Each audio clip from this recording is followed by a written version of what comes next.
kulan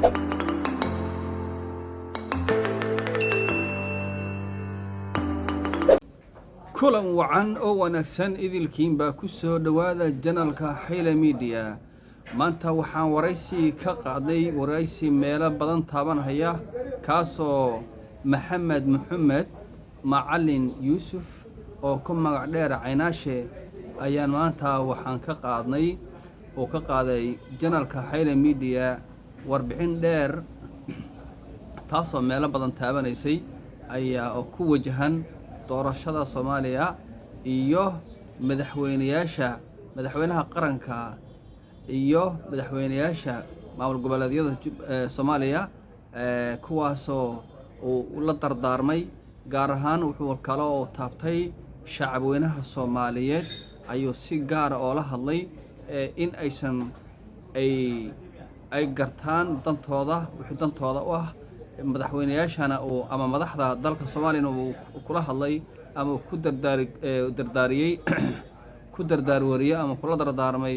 inay Ilaahay subxaanahu wa ta'aala ka cabsadaan oo ummadda masaakiinta marrasta ay hoos joogta inay Ilaahay uga cabsadaan xukunka ay doonayaan ay maartay cidii ay ka yar waxaysanta uu iskaga tanaasulo si ummadaasi muslimiinta Soomaaliyeed ay horumar iyo nabadgelyo ay u gaari lahaayeen. waad mahadsantihiin bal ila dhageysta. bismillaahi rahmaani rahiim alxamdulilaahi rabbil caalamiin. waxaan rabaa inaan ka hadlo maanta aniga waxaan Maxamed Macalin waxaan rabaa inaan ka hadlo doorashada Soomaaliya. dhammaan dadka shacbiga ee Soomaaliyeed waa dad walaalo oo wada dhashay, waa dad isku sinji ah, waa dad isku diin ah, waa isku dhaqan ah, waa dad isku midab ah, waxay kula duwan yihiin ma jiro. maanta raas Kaambooniya raas Casayr dadka jooga waa dad isku mid ah. baabuurka halkan ka dhaqaaqa iyo kala raas Casayr ka soo dhaqaaqda meesha roogu tagi karaa, laakiin waxaa jira siyaasiyiin marin habaabinaysa oo qabeelaysan dawladda daliska ah iyo dadyo kale mid walba gacanta ay kula jiraan oo dana shisheeye ay ku jiraan. waxaan rabaa dadka Soomaaliyeed inaan sheego doorashada Soomaaliya oo kale maanta dan ka soo qaado meel kasta waa laga cabaadaya. Puntland waad arkaysaa waxaa ka taagan Galmudug, Hirshabeelle, Koonfur Galbeed, Banaadir iyo Jubbaland inta waa laga cabaadaya. meelaha ugu daran hadda ay qayladu ka taagan tahay waxaa ugu daran meelaha gobolka Gedo oo kale deegaan doorashada labaad ee Garbaharey. waxaa la isku raacay in meel walba gobolka maamul kasta 2 goobood lagu doorto. waxaa jira barnaamij aan kollaba suuragal ahayn madaxweynaha Soomaaliya oo kale waxaan suuragal u ahayn oon shaqaynaynin oo aan aragtidayda waxaa weeye haddii nin walba heerkooda meeshuu ka soo jeedo xildhibaanadooda uu gaar u dhiganayo oo tusaale hadda dani oo kale meeshuu ka soo jeedo xildhibaanadiisa gaar isaga dhiganayo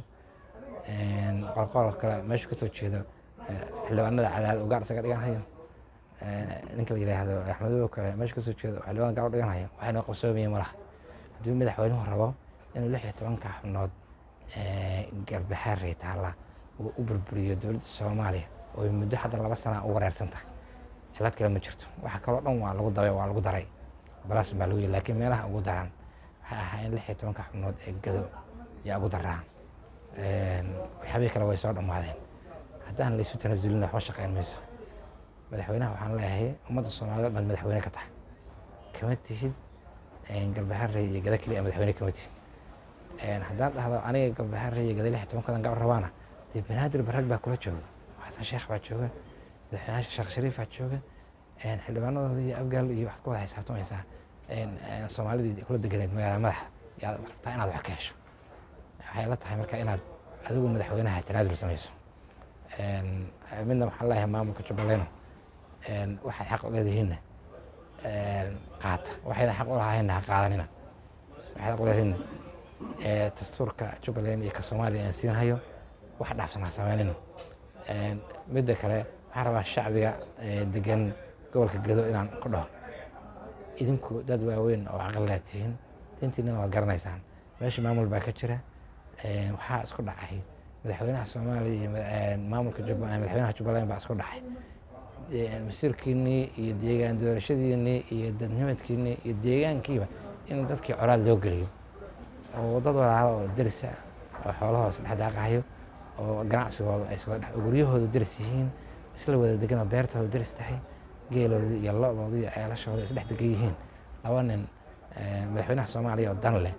iyo axmedo oo madaxweynaha soomaaliya madaxweynaha jubbaland oo isku dhacsan in ay dantiina ku dhex fukato oo idinku aad garan weydaan oo raacdaan madaxweynihii soomaaliya haddadaan warkiisa unbaa shaqaynaya idinkay ku tahay dhib ciidana idinka yihin haddaad dhacdo nin walba madaxweynaha ka raaco nin walba xaafadooda wuxuu raaci madaxweynihiisa waxaad arkaysaa annagoo kuwa la safan xamar oo kuwa la safan baldiin oo kuwa la safan sidaa haynoo horseedine dintiina maamulkaasaad ka mid tihiin xaq baad leedihiin inaad xildhibaano heshaan xaq baad leedahay gabdhahare in lagu doorto laakiin haddana maamulka jubbaland xaq buu u leeyahay inuu maamulo gobolka Gedo haddii ay la qumanaato inaad la qumanaato inaad maamusho jubbaland waa in gobolkii uu madaxweynuhu la go'o oo qayladan iyo caraatankan iyo waxaan aflaanta aad midiyaha taagantihiin wax sumcad jabca jira marka masiirkiina waxaan dhihi lahaa